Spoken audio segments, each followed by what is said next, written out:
Hi மக்களே, எல்லாருக்குமே வணக்கம். நம்ம இப்போ எங்க வந்திருக்கோம் அப்படின்னா ஆறுமுக மங்கலம்.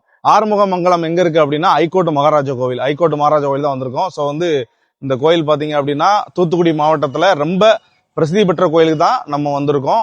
இங்க வந்துட்டாலே பாத்தீங்க அப்படின்னா ஒரு கேரளா டச் இருக்கும். அதாவது ரொம்ப இயற்கையா இருக்கும். மெயினா இங்க பாத்தீங்கன்னா அங்கங்க அந்த சில கேரிபாக்கு அந்த மாதிரிலாம் இருக்காது. ரொம்ப இயற்கையா தண்ணி வளம், நீர் வளம், விவசாயம் எல்லாமே சூப்பரா இருக்கும். அப்படிப்பட்ட இடத்துக்கு நடுவுல தான் நம்ம ஐகோர்ட் மகாராஜா இருக்காரு. இவருக்கு பெரிய வரலாறு பெரிய வரலாறு கொண்ட இந்த கோவில் தூத்துக்குடி மாவட்டம் திருச்செந்தூர் போகிற வழியில் இருக்குது. திருச்செந்தூர் முருகன் கோவில் போகிற பக்தர்கள் இங்கே போகாமல் போக மாட்டாங்க. இந்த கோவிலை சுற்றி 2-3 கேணி இருக்குது. இந்த கேணியில் காலை நனைச்சி முகங்களை கழுவிக்கிட்டு தான் இந்த கோயிலுக்குள்ளேயே அனுமதி உண்டு. பேக் சைடில் பார்த்தீங்கன்னா நம்ம கரும்புன்னு சொல்லுவாங்க. அதாவது மாடனுக்கு காணிக்க பன்றியை நேர்ந்து விட்டு அது எந்த ஒரு அசடையும் சாப்பிடாது. சோறு காய்கறி இந்த மாதிரி தான் சாப்பிடும். அதை மாடனுக்கு படைப்பாங்க. ஸோ இது கரும்புன்னு சொல்லுவாங்க. நேர்ந்து விட்டா பாத்தீங்க அப்படின்னா தூத்துக்குள்ள நேர்ந்து விட்டோம்னா கொடைக்கு இங்க அப்படியே நடந்தே வந்துடும் சொல்லுவாங்க. அவங்க வீட்டுல விட்டோம்னா இங்க நடந்தே வந்துடும் சொல்லுவாங்க. பாத்துக்கோங்க. சரி, இது எப்படி நீங்க வீட்டு கொடுக்கற குத்துவீங்களா இல்ல எப்படி? வழி போடுவோம். குத்துவாங்க. குத்துறதுதான், ஓட்டு வாங்குறதுதான். ஓட்டு வாங்கி மாடன ஓட்டு வாங்கிடுவாங்க. ஆமா, சரி. பேச்சாத்த முன்னாடி முன்னாடி தான் போடுவாங்க. முன்னாடி. இதை பத்தி மகாராஜா கோயிலை பத்தி ஏதாவது வரலாறு தெரியுமா? வரலாறு அவ்வளவா தெரியாது. நிறைய இருக்கு. ஓகேண்ணா. எப்படி அதாவது கை கால் சுகத்தை கொடுங்கன்னு சொல்லி நீங்க நேர்ந்து விட்டுறீங்க? எல்லாமே என் குடும்பத்தை வாழ வையான்னு கொடுத்துருவோம். சரிங்க. அண்ணன் பேரு? என் பேரு அலைநேரி துறை. எந்த ஊரு? திருநெல்வேலி மாவட்டம் தச்சனூர். பன்றிகள் மட்டும் இங்கே ஓட்டு கொடுக்கறது இல்லைங்க. இங்கே கருங்கடாவும் செலுத்துறாங்க.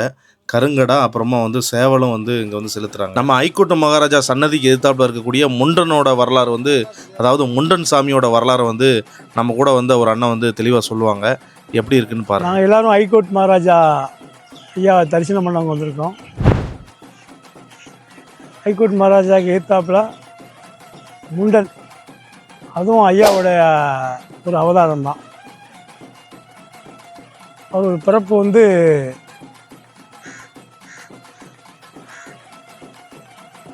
தலை இல்லாமல் பிறந்த ஒரு வரலாறு. அந்த வரலாறு இந்த கோயில் ரொம்ப பிரபலமான அந்த ஐகோர்ட் மகாராஜா கோயிலில் அந்த முண்டன் சாமிங்கிற ரொம்ப ஒரு இதாக இருக்கும். அதை துடிப்பான சாமி. அந்த முண்டன் சாமிங்கிறது எல்லாரும் பார்த்து ஒரு அச்சப்படவோ இது பண்ணவோ வேண்டாம். அது ரொம்ப நம்ம என்ன கேட்கமோ, என்ன கேட்டி அவர்கிட்ட நம்ம கோயிலுக்கு வரோமோ அதை சரியான முறையில் சரியான டயத்தில் நிறைவேற்றி கொடுப்பாரு. அதுபோல் இந்த ஐகோர்ட் மகாராஜா கோயில் நம்ம என்ன நினச்சிட்டு வரோமோ, எனக்கு இப்போ ஒரு 5-6 வருஷமாக வந்துட்டுருக்கேன். சம்பிதானிய கோயிலுக்கு முதல்ல கூப்பிட்டு வந்தாப்புல.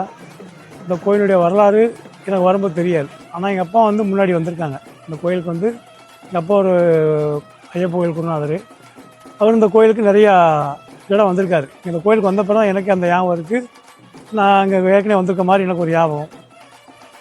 இங்கே நம்ம என்ன நினச்சிட்டு வரோமோ, உண்மையாக என்ன நினச்சிட்டு வரோமோ, அவர்கிட்ட உண்மையாக முறையிட்டோமோ, கரெக்டான வழியிலிருந்து கரெக்டான முறையில் முறையிட்டோம்னா யாருக்கு எந்த இடைஞ்சல் இல்லாமல் நம்ம சொன்னோம்னா அதை கரெக்டாக உடனே நிறைவேற்றி கொடுக்காரு.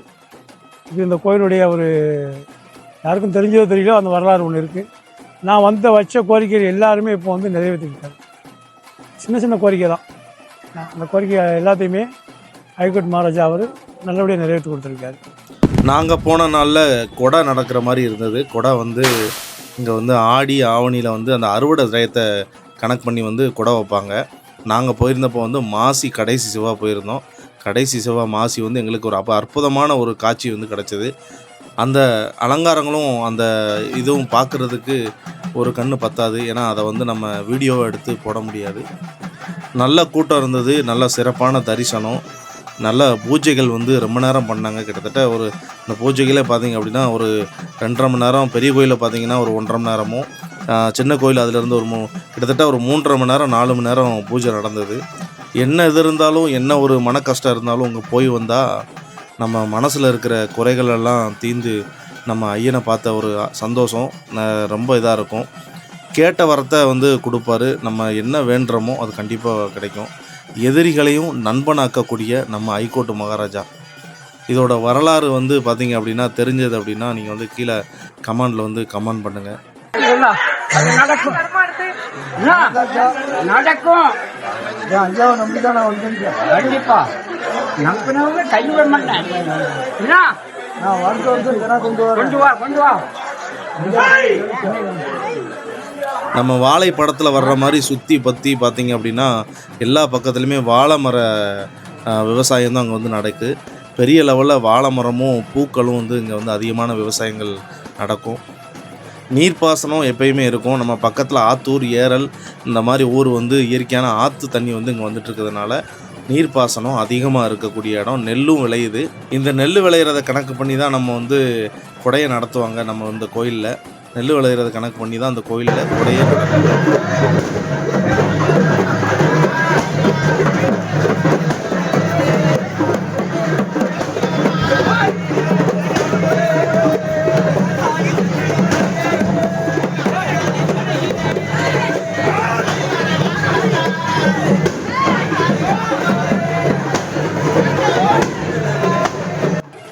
நானும் சிறு வயசுலேருந்து இங்கே நடந்தே வருவோம்.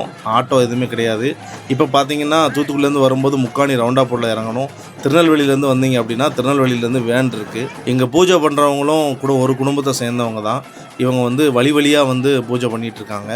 ரொம்ப சூப்பராக அந்த பூஜையை வந்து நான் பார்த்ததுலேயே மிக விமர்சையாக அந்த கொடை நடக்கும்போது எப்படி இருக்குமோ அந்த மாதிரி ஒரு பூஜை இருந்தது.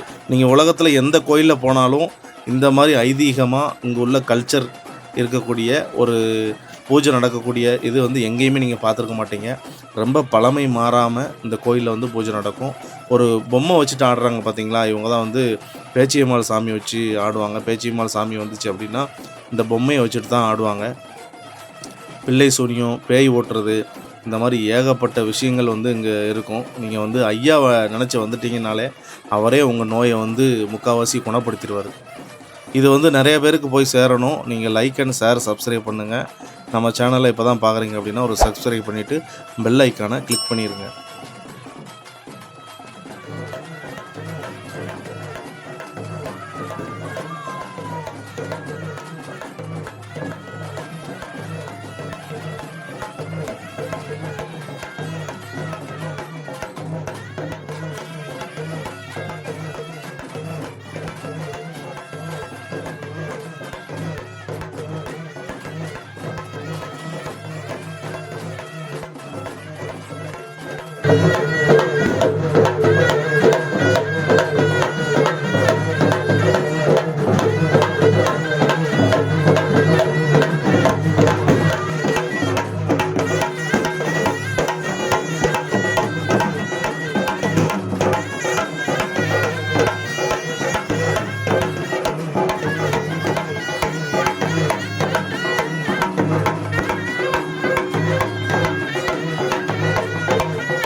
தரிசனம் பார்த்துட்டு நல்லா சாமி ஆடுறதையும் பார்த்துட்டு அதுக்கப்புறமா அங்கே வந்து உட்காந்து வேர்க்கடலையோ இல்லை அந்த மிச்சர் மிட்டாயோ வந்து வாங்கி சாப்பிட்டுட்டு ஒரு கடைசியாக வந்து ஒரு சுக்கு காப்பி விற்பாங்க. அந்த சுக்கு காப்பியை குடித்த உடனே அந்த கோவிலுக்கு வந்த ஒரு ஃபுல் ஃபீலே கிடைக்கும்.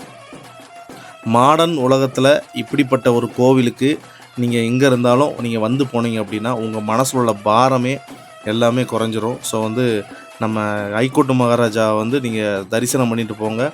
நீங்கள் நினச்ச காரியம் நடக்கும். நீங்கள் என்ன நினச்சாலும் நடக்கும். கேட்ட வரம் கொடுப்பாருங்க.